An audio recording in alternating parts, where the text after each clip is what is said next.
Welcome to Insights into Success, where today we're really excited to be talking to Dr. Ian Brooks, holder of a PhD in Industrial and Organisational Psychology, along with a master's degree in Clinical Psychology.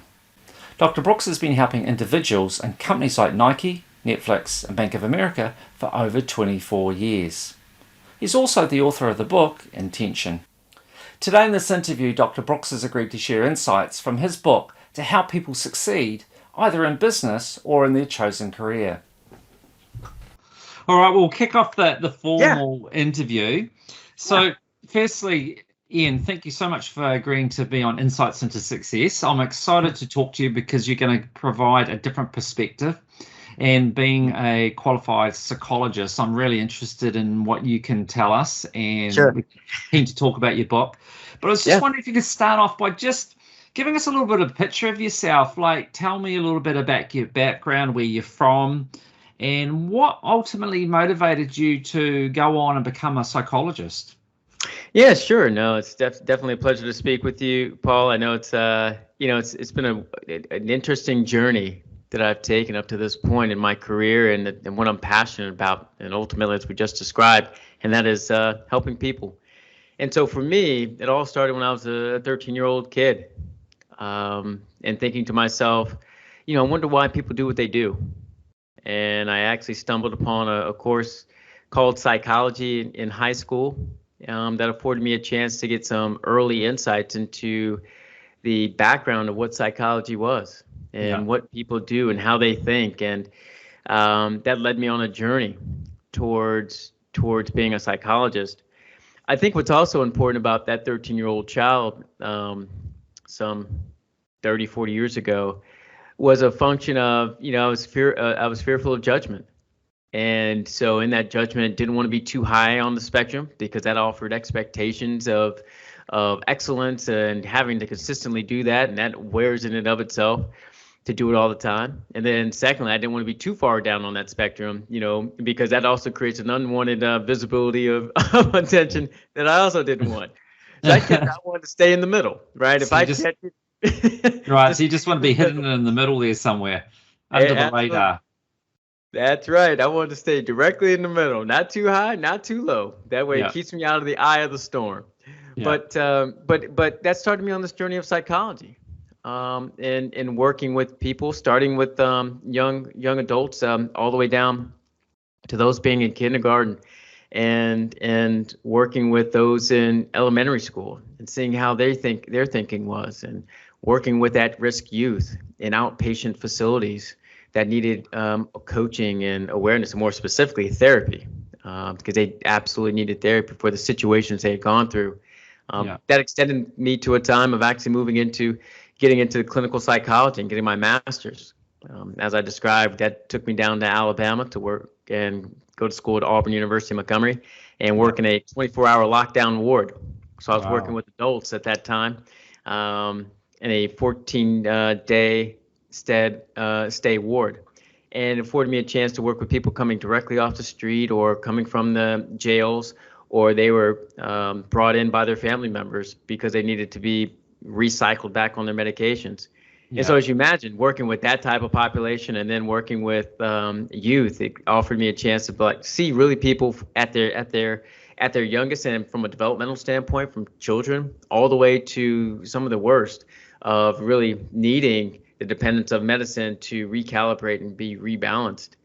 And I thought to myself one day, I can't do this all day. No, that must mentally be tough on you.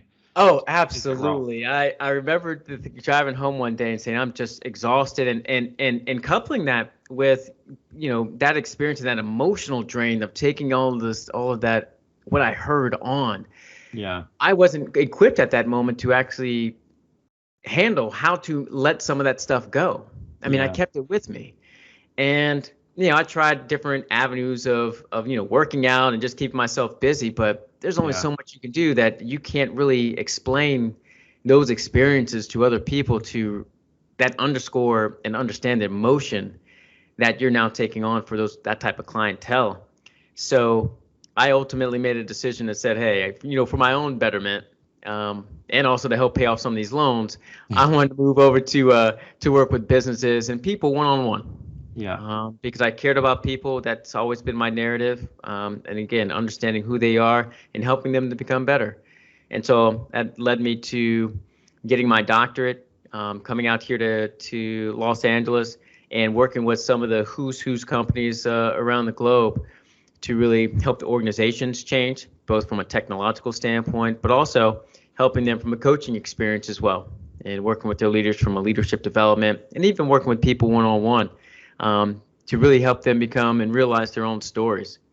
And that also afforded me a chance to even write my book, Intention, with this huge banner behind me. Intention, building capabilities to transform your story, which is a guide to really underscoring, how people can become in tune with themselves, challenging their belief templates, and reconstructing meaning on their lives so that they can actually move forward to be better. And that's been an interesting journey, both in writing it for myself from a self-exploration standpoint, but also for my clients of whom I use this template quite often, of which they can now use without me necessarily being there. So with you writing your book, because I've talked to other people that have written books too, did you partly write it for yourself, and it was a bit of a journey for yourself and therapeutic for you and helped for you to, I guess, put ideas into place? Did you find that was part of the motivation and the benefit of writing the book? It was not necessarily initially the motivation, but definitely it turned out to be the benefit. Right. Initially, my motivation was really to document where, the ideas and the themes where I thought leaders and individuals in general really struggled around the change process, and really taking that journey and step forward. Unlike my clinical clients of whom had a need, a psychological and substance and chemical imbalance need for development and therapy, I'm working with individuals of whom are already successful, even despite themselves. And so I was starting to document where do I still see people struggling, and that way I can mitigate this as much as possible. And so I started to document the themes. When I originally wrote the first version of this book, it was actually going to be an audiobook. And so in that writing, I had to now put my voice down on paper. Now, going back to my initial statement of how I even became a psychologist, where I was fearful of judgment and just wanted to hide and not be too high or too low. Well, the antonym of that is writing a book and having my own business, right? It is, I now need to be up front and center. And so what I found in the writing process of actually trying to articulate my thoughts was that I was holding myself to old propositions and old templates and beliefs of hiding and not truly putting my thoughts down on the sheet of paper. Right. And so it really came out when I didn't realize it until personally realized it, while others, and more specifically my editor at the time, really tried to bring it out of me. But I didn't actually see it and feel it until I actually went into the booth to actually do my audiobook. And it was only a 2-day experience, but I remember that first day of actually reading my book out loud. And it was the first time that I had actually read it out loud by truly listening to what I was saying. Right. It was also the first time that it was being heard by anyone, and this was the production company. Yeah. And so as I was sitting there in the booth and reading, there was just so much anxiety that was coming through on me. So much, I was talking really fast. Maybe I'm talking fast now. I was analyzing every word I was saying. I was stumbling over words. And there's just this heightened awareness that it just took me forever to get through that first day. To the extent, and as you described and are clearly identified, even in my clinical psychology world, where I'd leave the sessions just drained, that first day of session, I was just mentally exhausted of just the overanalysis and the over critique and judgment and vulnerability that really came from that audiobook. I worked my way through the second day. I was a little bit better that second day, but it wasn't from that experience and actually listening to the 52 clips of my original audiobook and offering myself an opportunity to be the coach, and listening to myself as a coach and how would I coach myself Right. around each one of the sections and what I was writing.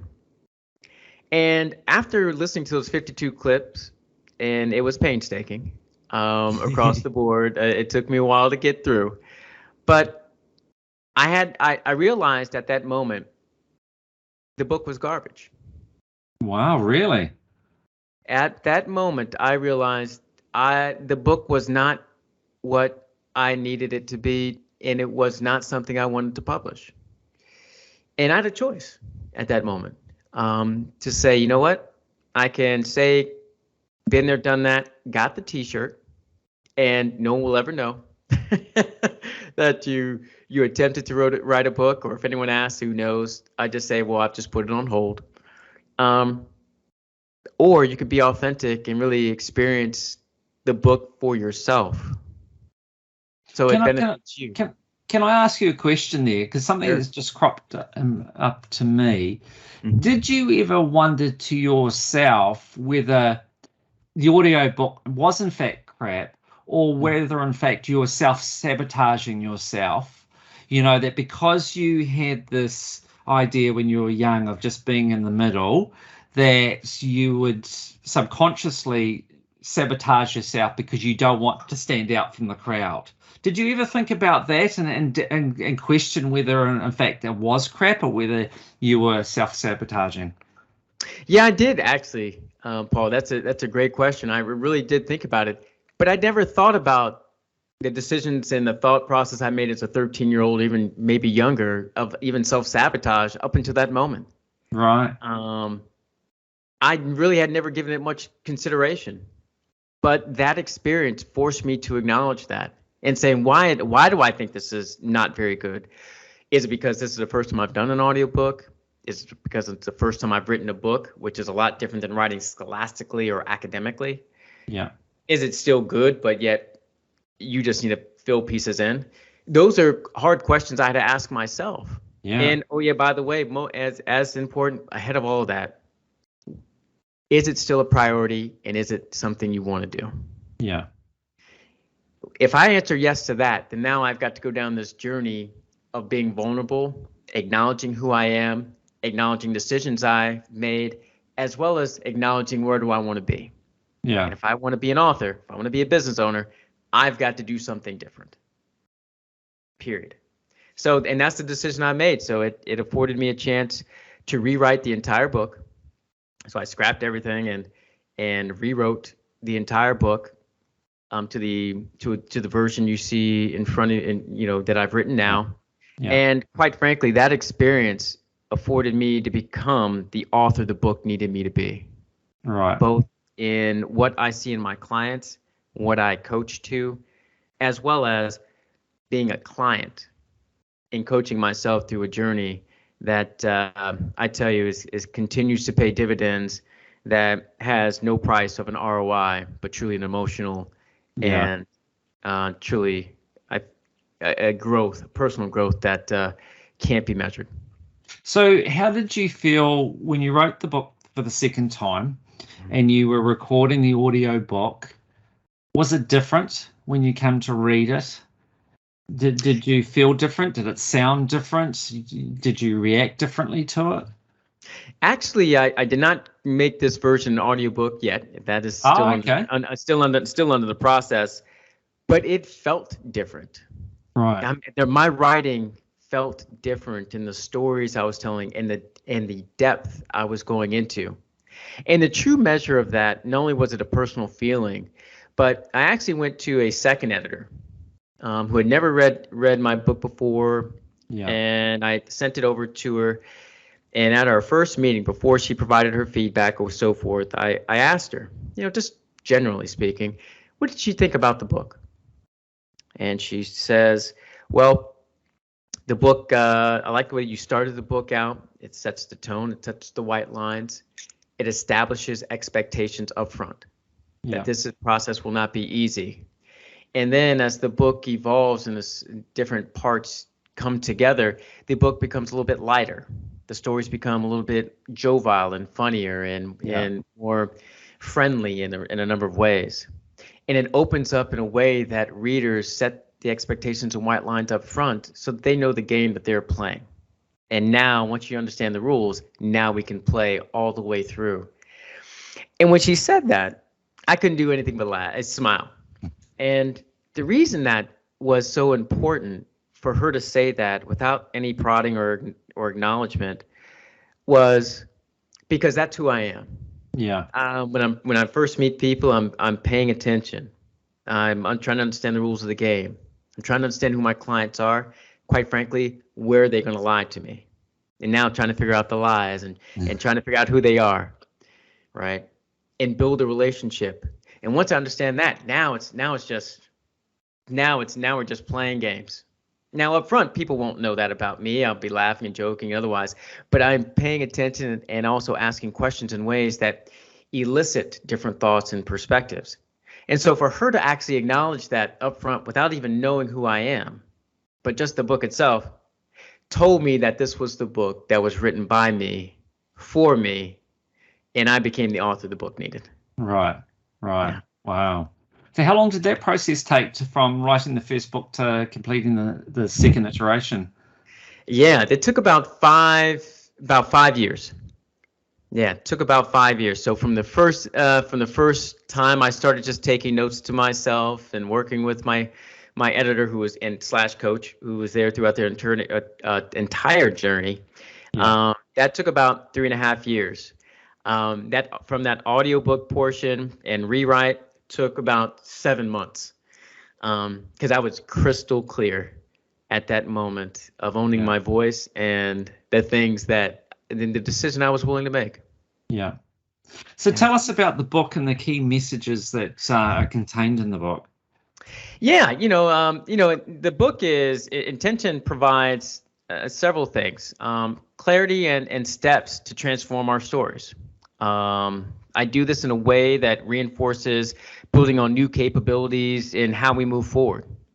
So I use a story-based narrative and integrating research, my experience, and even my personal experience, as well as fictional imagery to really try to illuminate as much as possible the transformation process across the board. It's broken into 5 different parts. So we start with discovery. What are we really trying to solve for? The second piece is around the principle of you. So who are you as an individual? So what characters do you bring to your story?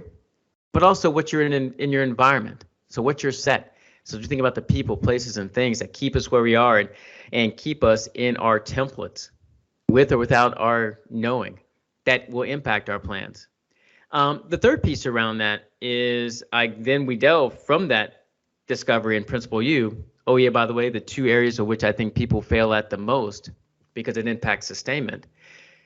Now, once we get to principle you, we move into planning because those areas impact our planning pieces around what are we willing to do, what actions do we need to take, and what are we really anchoring on? Yeah. The other piece around is creating experience and then attunement. So taking time to reflect. So really at its essence, I really want intention to be really an ability to create a liberating experience, quite frankly, in restructuring how we really think that successful transformations, be it leadership, influencer teams, trying to lose weight, whatever it might be, starts with who we are, and it leads to our ability to sustain. So when you have been working with a multitude of different business people, has there been anything that really, is there a number of qualities that stand out between those that have achieved a lot and those that aspire but haven't got there yet, at least? Yeah, there really is, and it starts with what do they see as their end result, and how do they frame success. So as you think about it from an organization standpoint, it's about return on investment. It's about dollars and cents. It's about stakeholder management, in this case, stockholders, and how are we driving the business. Oftentimes, we think about our leaders, they're living parallel lives on paper, where they're really thinking about, show me a spreadsheet, show me a PowerPoint, show me an Excel, whatever it might be. But they're not the ones who have to integrate new behaviors and doing something different. Those who are successful are better at integrating the new behaviors, be it communication, coming up with strategy? How do they create engagement? Whatever it might be, and doing this on a day-to-day basis, because now their behaviors are actually changing, not just what gets thrown into their email box or what meetings they go to. Right. Versus those who don't stick with the, hey, I'm an executive, I'm a leader, this is not necessarily beneath me as much as it's someone else's problem. I say, you do, this is our business. So I think that's one of the bigger challenges that I know I tackle with a number of the leaders in organizations I work with. So tell me, do you find that some people find comfort in not changing? There's a kind of a security with just doing what you know, and that to actually do something different is to reach out into the unknown. Mm-hmm. So that a lot of people gravitate towards just doing what they know because they feel security in that. Is that something you would observe?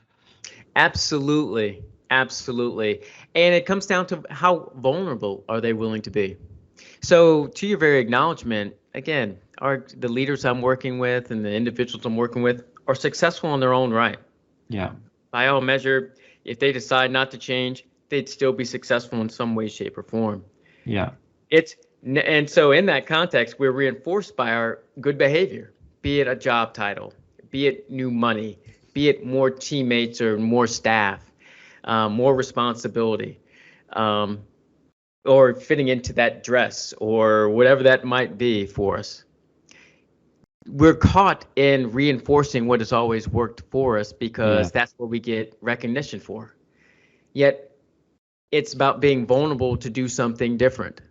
The prime example, I guess, for the audience, just taking out of the leadership perspective, but thinking about it from an athletic perspective, is thinking about someone like Tiger Woods. Yeah. Right, a golfer, at the top of his game, winning all the championships and so forth.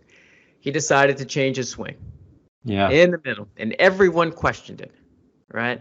And as soon as he started changing his swing, he wasn't winning as much, and so forth.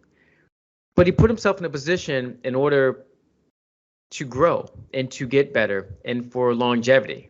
Yeah. He changed his swing because his old swing was deteriorating his body. So he had to change his swing in a number of respects. Yeah. Now, obviously, subsequently, there's so many other things that have derailed him from winning and off the course.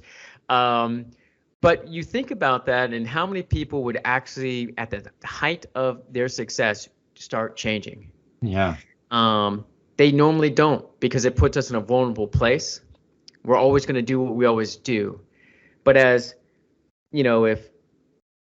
Nike always propagates and always says, there's no finish line. Mm-hmm. If you're not growing, then someone else is gaining.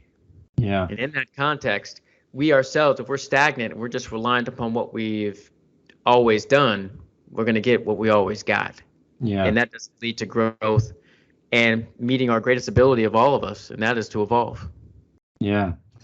But for so many of us, I think, though, there's just this inherent kind of like magnet that holds us back, mm-hmm. With this incorrect perception that if we keep doing what we know, that there's a lot of comfort to be gained in it, whereas mm-hmm. to do something different is to go into the unknown, and that's scary. Yeah. So how do we train ourselves to embrace the change and mm-hmm. take on the unknown rather than staying with security, when for all of us security to varying degrees is highly valued? Oh yeah, it's highly valued, and quite frankly, it's going back to how we've all evolved, and that is survival, right? Yeah. Yeah. It's security is key to us all. One of the things that I really reinforce with my clients, and it's even said in my title, and that is it's built on building capabilities, not end results. When we have capabilities to actually do something, and that we're extremely successful with and for, those capabilities are transferable to other situations. Now, they may not be as sharp, but they are transferable. So I'm working with my clients around their communication, their feelings of an inability to delegate, their engagement, It's what skills do they have strengths in now that are now transferable to these very areas and capabilities?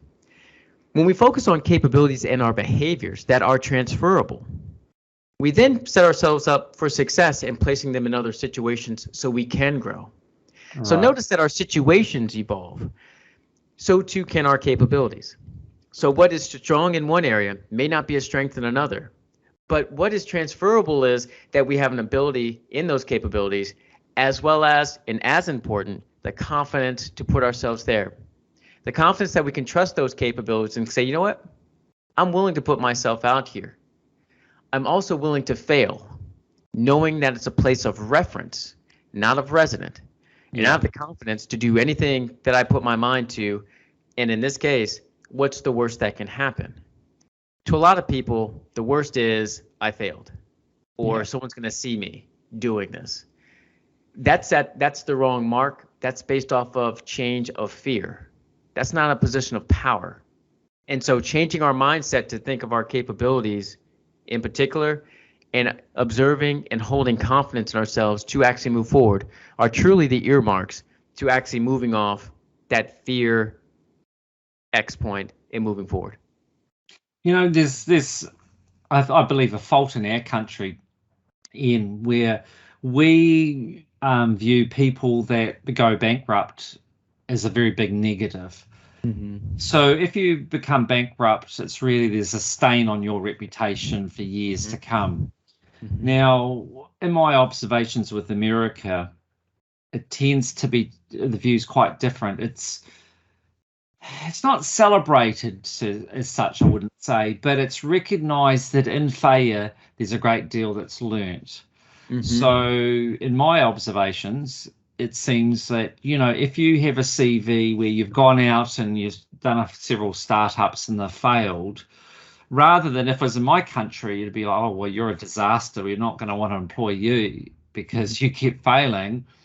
In America, it seems to be more as well, yeah, you failed, but, you know, you've learnt a lot from that. And that's going to make you a better employee or a better business owner in the future. Mm-hmm. And from my point of view, I think that's a better way to look at it. I think we are holding ourselves back by this very narrow view on, you know, bankruptcy. Yeah, they treat it as, you know, sounds as though that's a place of resident, that once you're bankrupt, that's your definition of who you are. Yeah. When in fact, it's just a reference point. It's merely a part of your story. It's an acknowledgement that something did not work. Yeah. Now what you do with that information, now it's up to you. It's the judgment that keeps people away from really making ends and moving forward. I can say for myself in running my business and over the last several years, have lost almost 80% of what I owned. Yeah. And I said, what would I do different? I was like, it wasn't enjoyable. First off, no. Right? Let's be clear. There's no fun in that. But what I also recognized is, one, I was willing to take the risk. And I did, even though I didn't realize I had taken the risk, but I took a risk, and quite frankly, it came back. Now, what did I learn from that? How did I grow? And treating it as a point of stain, not for public consumption to keep me in that box. Yeah. But more as a public consumption of, it can happen to any of us. Yeah. But just as that instance of it can happen, so too can an it of perseverance and growth. Yeah. Yeah. And I think that's a great distinction to think of it in those terms.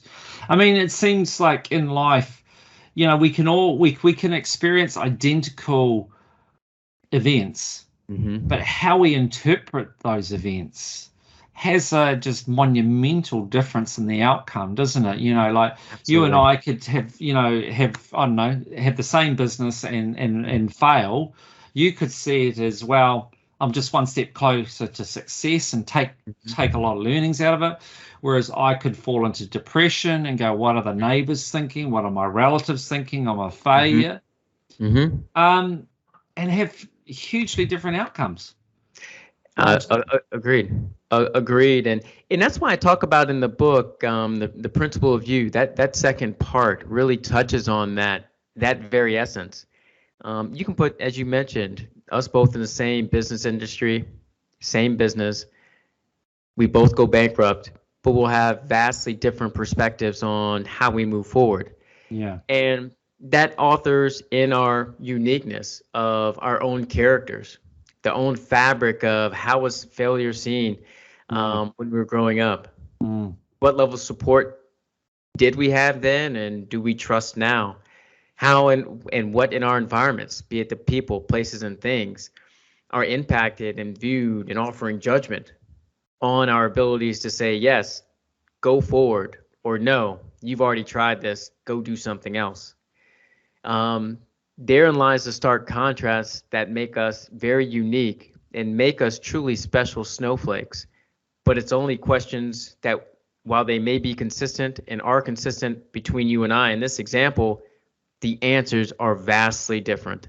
Yeah. And it's acknowledging that difference in what we're willing to do that really lays the foundation for us to be able to move forward.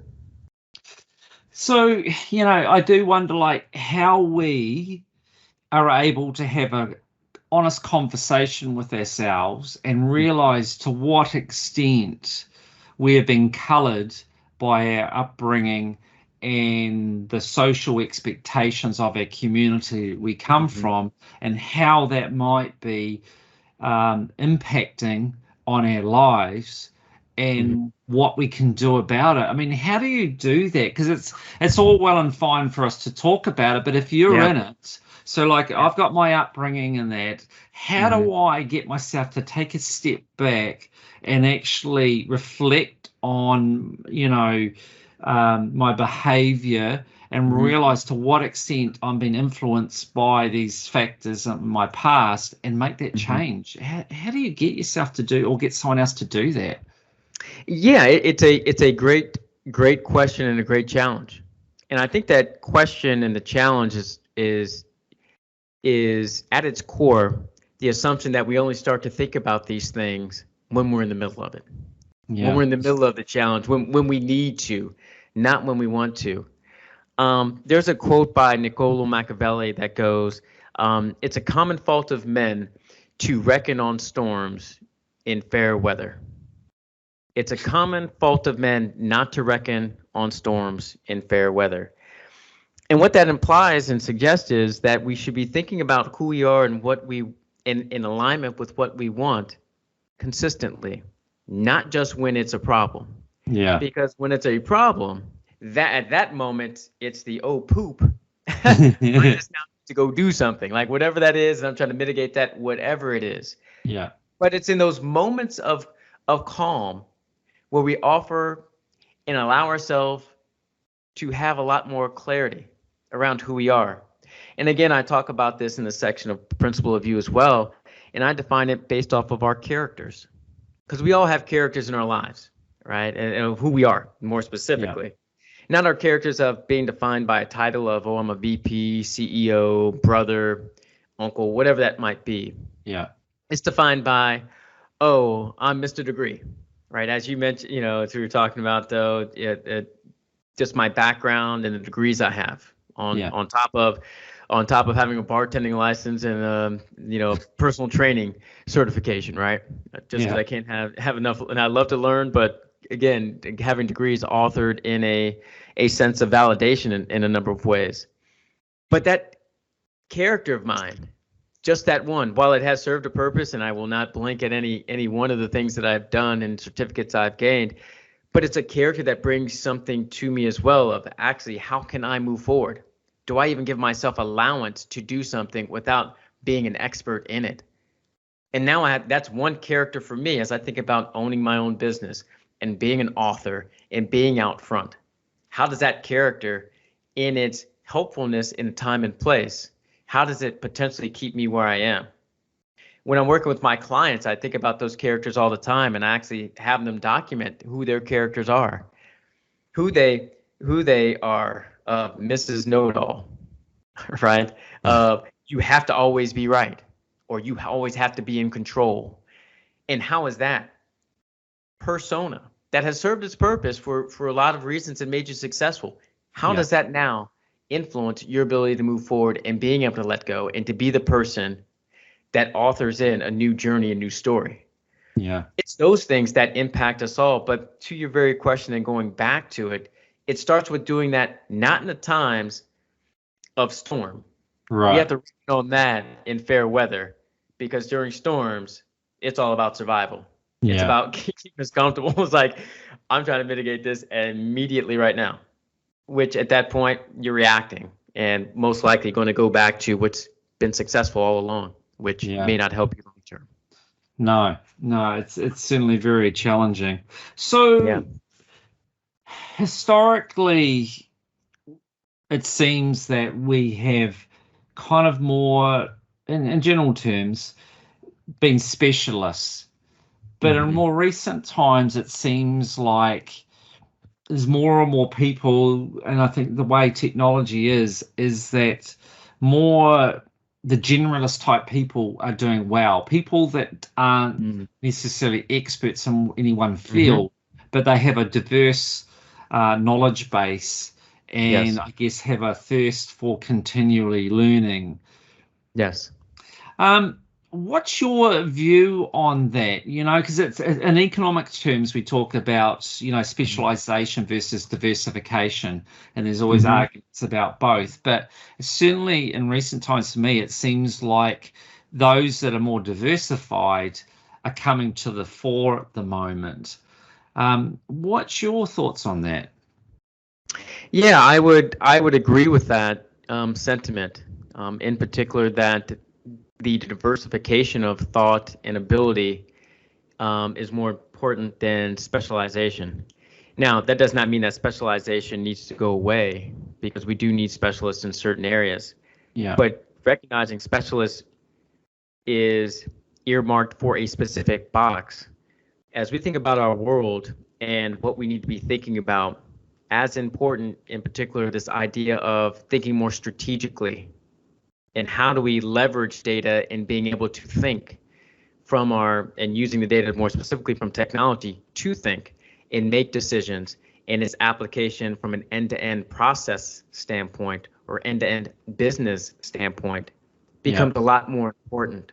So that individual of whom has diversity, number one, in what they're able to do, they have diversification in how they think, oftentimes is more fluid and able to take information that is new, offer up new perspectives, and or offer context in ways that specialists may not be able to see.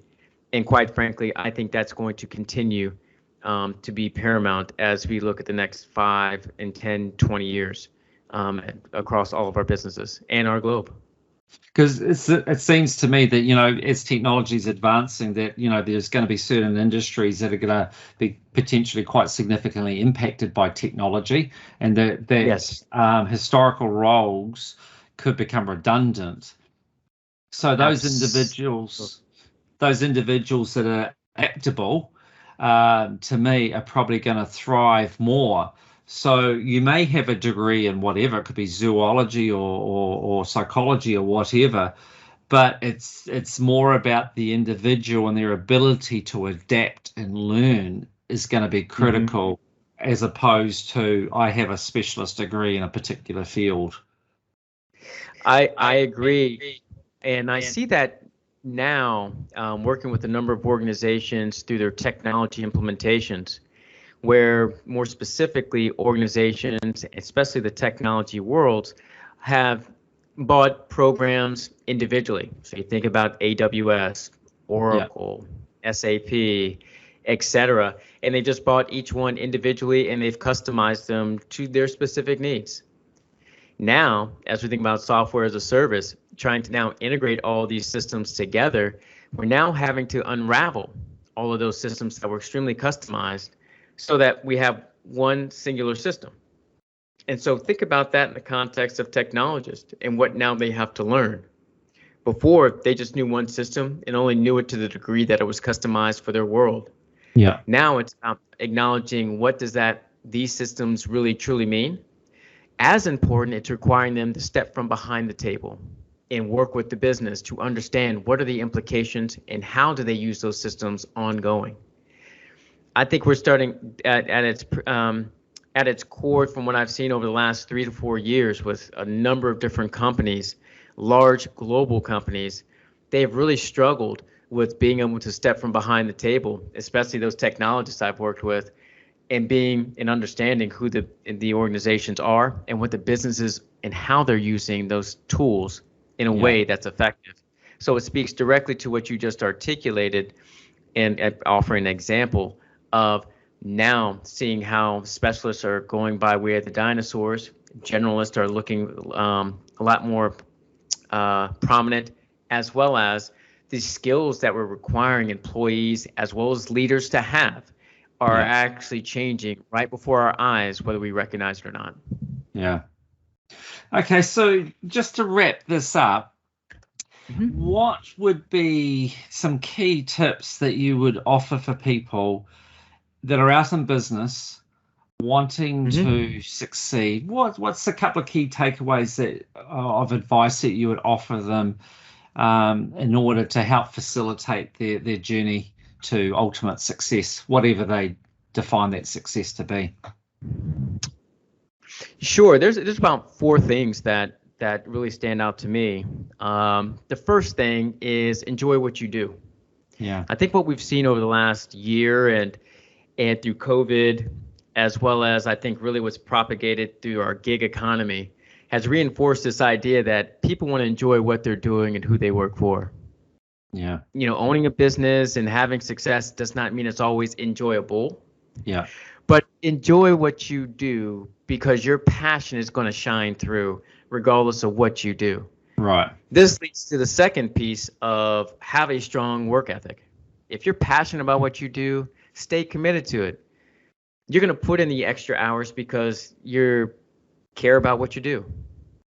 And in that standpoint, have a strong work ethic.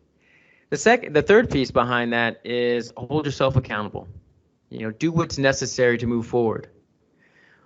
Historically, and as we think about successful people, they don't ask whose job is it. They ask, how can I help? Right. And when you can actually do that and build accountability, you recognize that, hey, that we're all accountable and sometimes we need to pick up help. And as we talked about as well, it's about having diversity of thought. The more that you can actually have diversity in what you do and where it can be applied. Yeah. In my case, I think about what are your core capabilities that are transferable anywhere you go. What can be taught real time and specific to that business or your business versus what do you bring to the table that can't be taught real time. When you can identify what your core capabilities are and how they're transferable to any other place, that's when you start to see a high level of success. So those would be my 4 critical areas of success. Wow, fantastic. Well, thank you so much, Ian. It's been a real pleasure and, really interesting to talk to you. So if people want to get your book, where do they get it? Yeah, they can find it in several places. The book is available as a soft copy ebook, here it is, and ebook on Amazon as well as on Barnes & Noble. It ships across the globe. There will be an audio book that's available coming out here in the next month or so. They can also find the book on my business website. That's at rhodessmith.com. That's RHODESSMITH.com. There they can find quick links to the book as well as several reviews and write-ups and other material associated with the book and the businesses of coaching, of which I do on a regular basis. Fantastic. And they can find me on social media as well. Can't forget that. My publicist would get mad. What we'll do too is when we publish this, we'll also include links to your website, and you can let me know your social media links so we can put those through too. So people can find you that way as well. Perfect. Well, thank you so much. Great to talk to you there in California in your summertime while we're here in winter. Yes. It's not so bad here. We have sunshine and we don't get too cold up where I am, but we certainly don't have the wonderful weather of California. So enjoy. Hey, would love to see you out here, Paul, to enjoy the warm weather. So please Well, come on out. yeah, I love to. When this crazy COVID stuff's over with and it's safe Yes. to travel, would love to come back. I always enjoy coming to America. So, like all countries, America's got a lot to offer. You just got to go there and see it through positive eyes. Absolutely. Yes. We end how we started. So absolutely, each country has a unique perspective, and it's to that positive lens Yeah, that we really see our true intentions. So it's yeah, definitely been a pleasure chatting with you today, Paul. yeah. Likewise. So you take care and thank you so much. All right. Thank you. Do the same. Cheers. Bye bye. All right.